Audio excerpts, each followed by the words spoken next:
morning and welcome to News at 10 on Rajya Sabha TV. Well, Cyrus Mistry ouster is something that we keep tracking. Well, SEBI is now looking into the saga for the breach of corporate norms. We're also keeping a close eye on the situation along the line of control. Now, heavy shelling is continuing in Jammu. 6 civilians have been injured. All the details to follow in this bulletin. Let us begin with the headlines. Prime Minister asks top central and state officials to study latest World Bank report on ease of doing business. Seeks report in 1 month on errors requiring reforms and improvement. Market regulator SEBI looking into possible breach of corporate governance norms in high-profile Tata Mistry case. Ousted Chairman Cyrus Mistry warns Tata Sons board of 1.18 lakh crore rupees write-downs from unprofitable businesses. Navy on alert as Cyclone Chianti gets set to hit the east coast. Fishermen asked not to venture into sea. Heavy rains likely in Andhra Pradesh, West Bengal and Odisha. Over 20 children among several people killed in airstrikes on rebel-held village in Syria.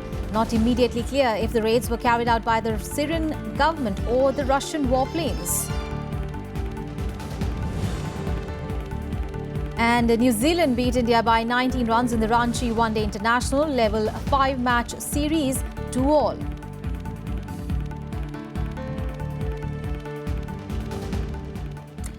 Well, Pakistan violated ceasefire again in Arispura sector of Jammu district today. The Pakistani Rangers started unprovoked shelling targeting Indian posts and civilian areas with heavy mortar and small arms fire in Arnia area of Arispura sector on Wednesday night. Later, they also started heavy shelling in Ramgarh area of adjoining Samba sector and other areas of Arispura, in which 6 civilians were injured. BSF retaliated to the shelling and gave a befitting reply. Heavy exchange of gunfire between the border forces of both the nations is still continuing in Sai, Treva, Bidipur, Joda, Arnia, Esempura, Chanlial posts. Now, people living near the border have been shifted to safer areas. Meanwhile, the security forces busted a militant hideout in Gani forest area of Poonch district, and there they recovered a large quantity of arms and ammunition. On to some other news. Well, Prime Minister Narendra Modi has asked top officials at the centre and the states to study the latest World Bank report on ease of doing business in India. Now, India, remember, climbed a disappointing 1 spot to 130 out of 190 nations on the list. The Prime Minister asked officials to analyse areas requiring reforms and improvement. During his monthly meeting of Pragati or proactive governance and timely implementation, where he interacts directly with the top officials of states to discuss the implementation of programs and schemes, the Prime Minister sought a report regarding it in a month's time. Now, the PMO, in a statement after the meeting, said, mentioning the World Bank's latest report on ease of doing business, the Prime Minister asked all Chief Secretaries and all Secretaries of the Government of India to study the report and analyse the potential areas where there is a scope for improvement in their respective departments and states. Unquote. The Commerce and Industry Minister Nirmala Sitharaman said that the World Bank report has not adequately captured efforts and reforms undertaken by the centre and states.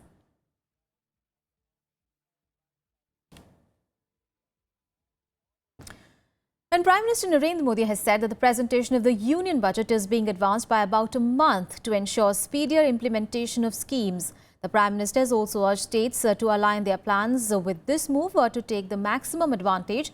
Now, as per the traditional practice, the Union Budget has been presented in Parliament on the last day of February. The Cabinet had last month, however, decided to advance it by a month with a view to get all the legislative approvals for the annual spending and tax proposals before the beginning of the new financial year on 1st of April. Accordingly, the budget session of Parliament, which is usually convened in the last week of February, will now be called in January.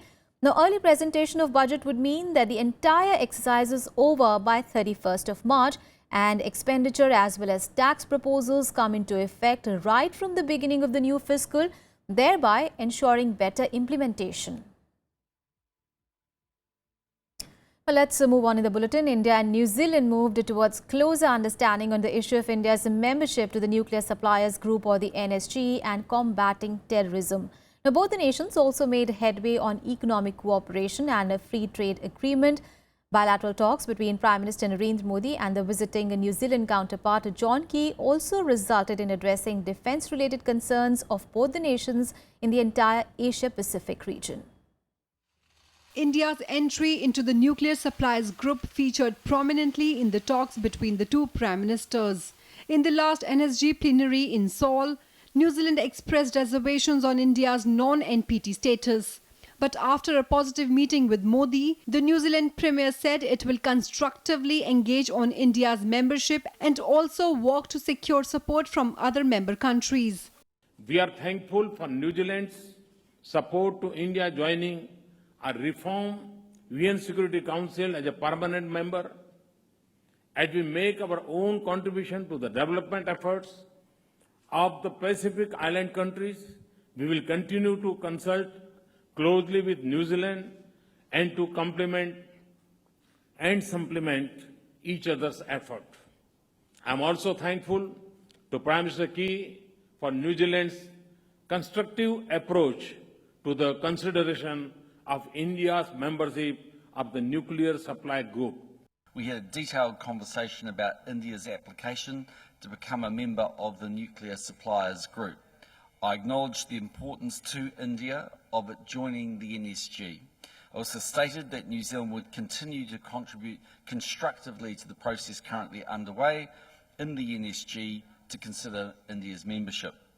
New Zealand is committed to working with the NSG members to reach a decision and as soon as possible.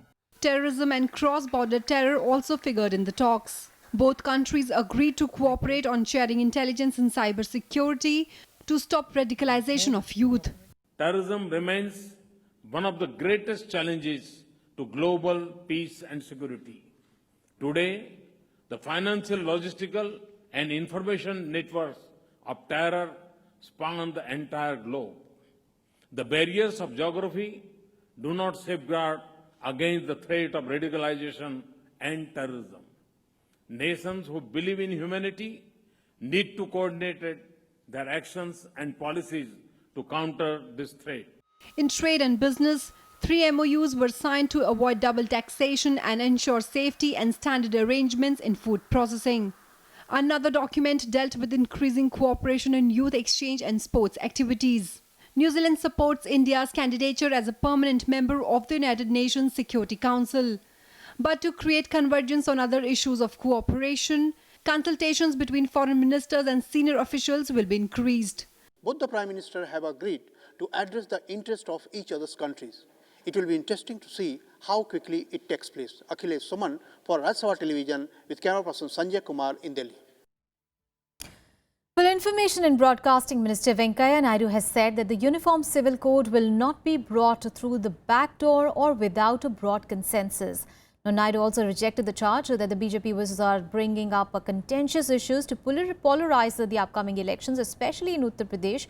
He said issues like triple talaq, civil code and Ram temple will not be used for political mileage in the elections, but will be fought on development agenda. Naidu said that crucial issues should not be used for electoral benefit, rejecting opposition's criticism that the surgical strikes were being politicized. Let the BSP, SP and the Congress come clean because they are all partners of the UPA. What is their stand on abolition of triple talaq? Triple talaq is not a communal issue, not a religious issue. It's an issue of gender justice. It's an issue of ending gender discrimination. It's an issue of equality before law, which are guaranteed by Article 14 and Article 15 of the Constitution. I said it earlier in Hyderabad, I am repeating it again for sake of those people who are not able to understand it. The unnecessary bringing in Pradhan Mantri ko बारे में आलोचना करना, राष्ट्रीय स्वयंसेवक संघ का नाम लाना, ये क्या तरीका है? आप बताओ ना, आपका स्टैंड क्या है? आप महिलाओं के साथ न्याय करना चाहते हैं, अन्याय करना चाहते हैं?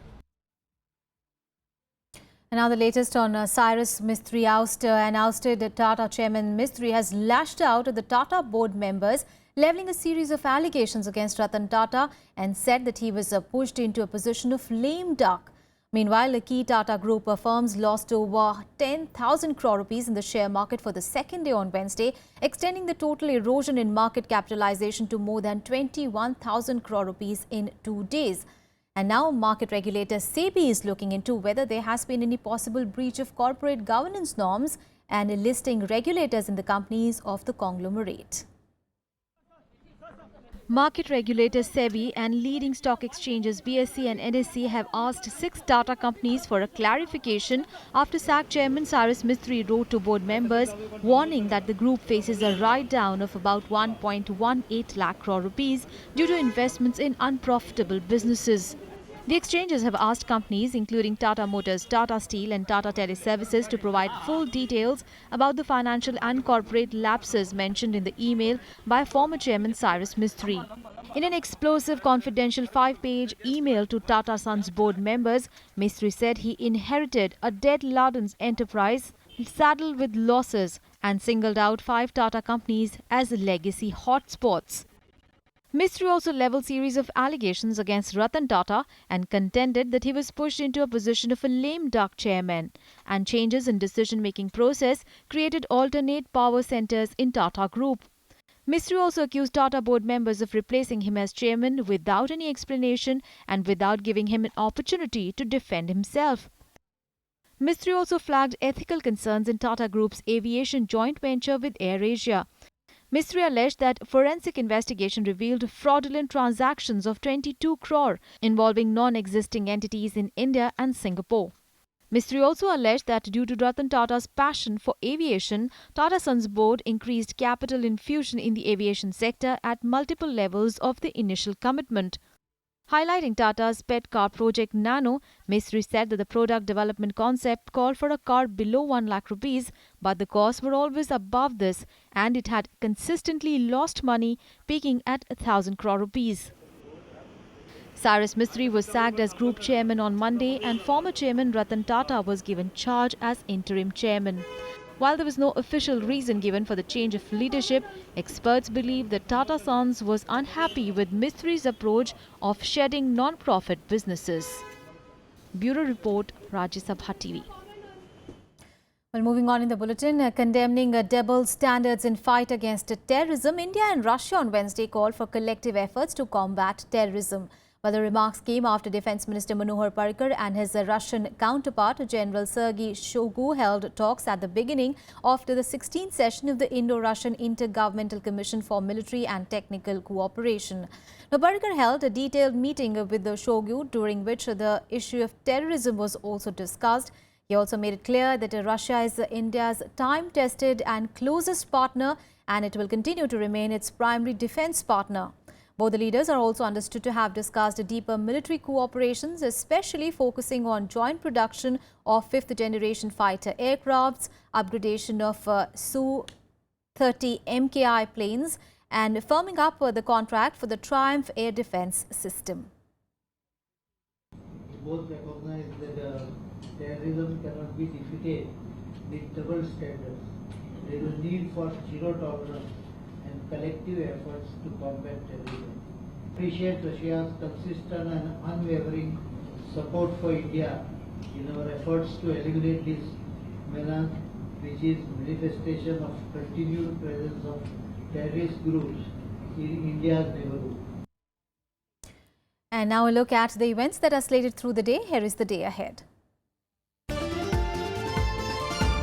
India and Nepal will hold their 4th Joint Commission meeting in New Delhi today, during which the two sides will review and assess past agreements and commitments reached between them. External Affairs Minister Sushma Swaraj and her Nepalese counterpart Prakash Sharan Mahat will co-chair the meeting. During the recent state visit of Nepal's Prime Minister Prachand to India, both the sides had agreed to hold the Joint Commission meeting at the earliest.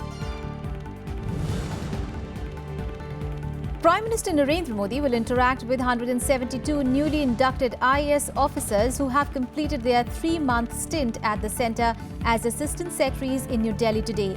These officers have started working as Assistant Secretaries in 58 central government departments with effect from 1st of August, instead of starting their career from the cadre states assigned to them after their training at the Lal Bahadur Shastri National Academy of Administration in Mussoorie. In a direct challenge to the Samajwadi Party's Supremo, BJP National President Amit Shah will hold a Maha rally in Mulayam Singh Yadav's hometown of Etawah today. BSP rebel Brijesh Pathak, who had joined BJP last month, has organised the rally.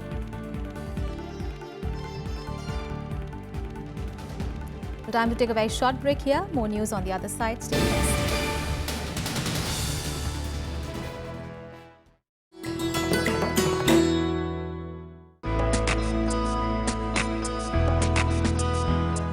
Gyan Chopper is the ancient version of Indian snakes and ladders. This intriguing game was popular among the old, the young, and the rulers as well. The chopper has its origin in the Jain philosophy. It tells the story of virtue, symbolized by the ladders, rewarded, while the vices shown by the snakes are punished. Each square, in turn, also narrates a message of wisdom.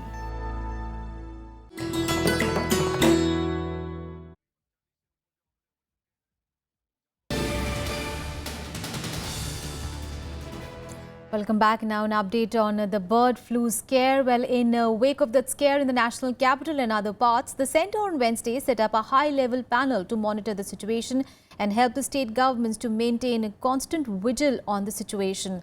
Now, the panel, headed by a joint commissioner in the Department of Animal Husbandry and representatives from Health and Environment Ministries and Department of Agricultural Research, will monitor the situation and will also assist the state governments in taking steps to contain the spread of the avian influenza. But the department has also issued guidelines for the states for maintaining cleanliness in the slaughterhouses area. Now, necessary precautions for human beings coming in contact with poultry have also been reinforced. National Institute of the High Security Animal Diseases, Indian Veterinary Research Institute and 4 regional laboratories have been directed to give assistance to the state governments and get samples tested in an emergency response manner. On Wednesday, 3 more bird deaths, including 1 at the zoo and 2 at Shakti Sthal, were reported in the national capital, taking the total toll to 69. News from the down south. Well, with the cyclonic storm Chianti formed by a deep depression getting intensified over the east central Bay of Bengal and slowly moving towards the west-southwest, the IMD on Wednesday has issued fresh warnings to fishermen, asking them not to venture into the sea. The cyclone Chianti is likely to hit south coastal Andhra Pradesh by 29th of October. Apart from Andhra Pradesh, heavy rains are likely to lash several parts of West Bengal, including Kolkata and coastal Odisha. Meanwhile, over 5,000 personnel of the Indian Navy have been put on high alert, with ships and divers, doctors, inflatable rubber boats, integral helicopters and relief material.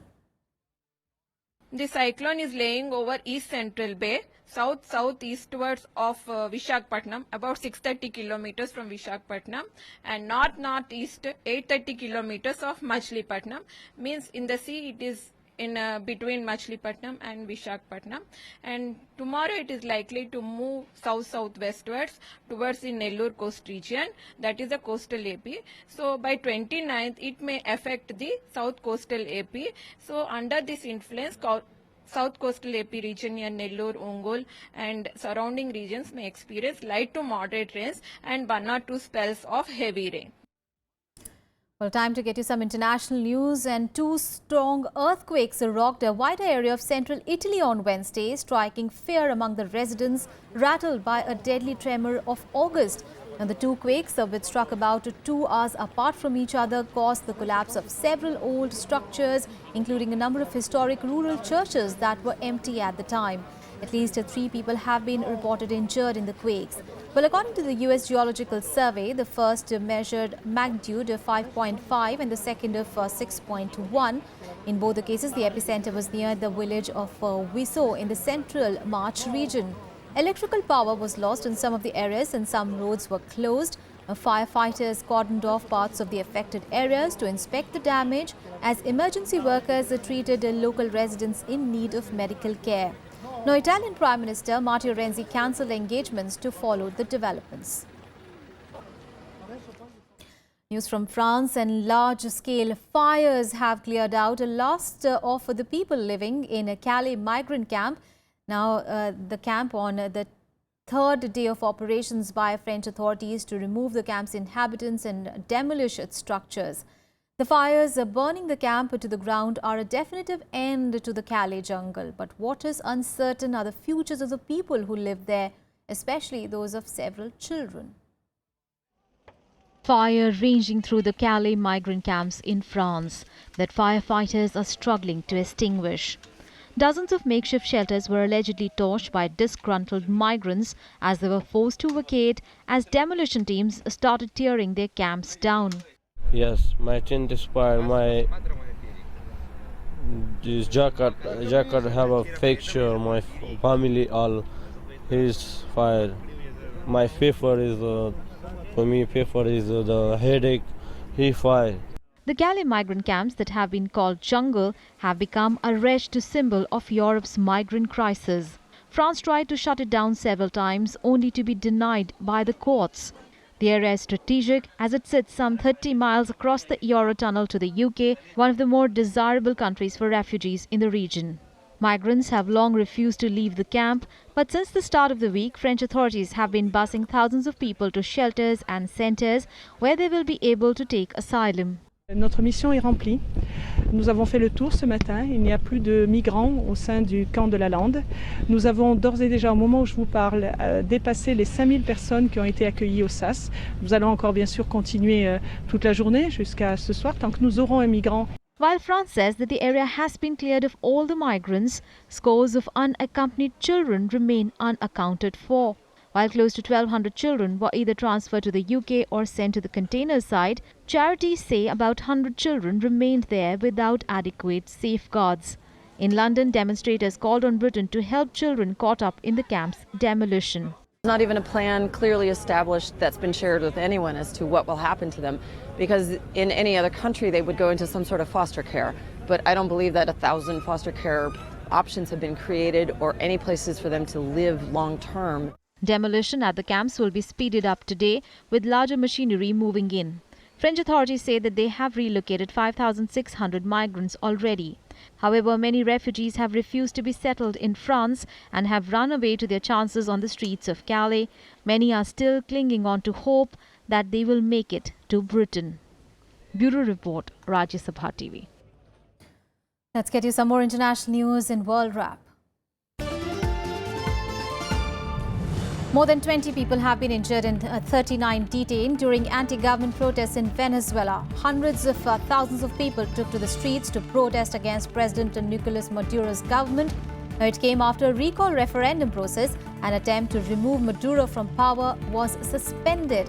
Protesters clashed with security forces across the country, particularly in the western cities of San Cristobal and Maracaibo.